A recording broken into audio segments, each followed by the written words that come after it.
नमस्कार, मी advocate doctor Prashant माळी. ज्युव्हेनाइल justice act जो आहे हा 18 वर्षापर्यंत मुलांसाठी आहे आणि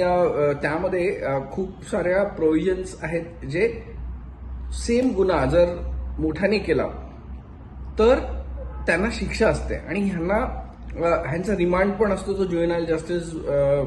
होम्समध्ये असतो आणि ह्यांना जी शिक्षा असते ती पण कमी असते किंवा अशी शिक्षा असते जी बाल मनाला जास्त गुन्हेगार न बनवणार ह्या पद्धतीत असते. पण मी असं सांगू इच्छितो की 16 ते 18 वर्षापर्यंततील मुलगा किंवा मुलगी असेल आणि ते काही हिनियस क्राईम करतात ज्याच्याबद्दल त्यांना पूर्वकल्पना असते की हा क्राईम एक हिनियस क्राईम आहे, ज्याची शिक्षा 7 वर्षापर्यंतची आहे म्हणजे IPC मध्ये, तर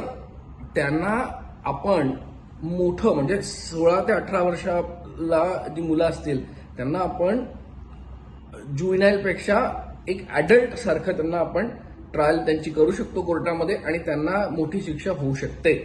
असं प्रोव्हिजन आहे सेक्शन 17 मधच्या ज्युव्हेनाइल जस्टिस ऍक्टमध्ये. आणि त्या अनुषंगाने मला वाटते पोलिसांनी 104 सेक्शन 104च्या खाली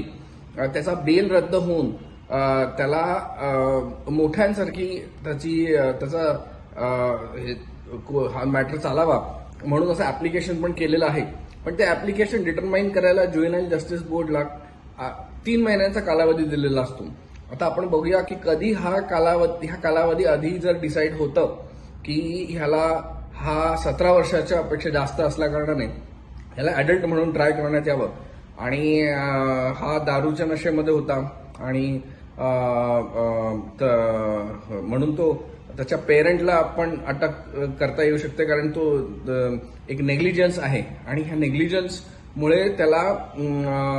मोठं म्हणून ट्राय करता येऊ शकतं.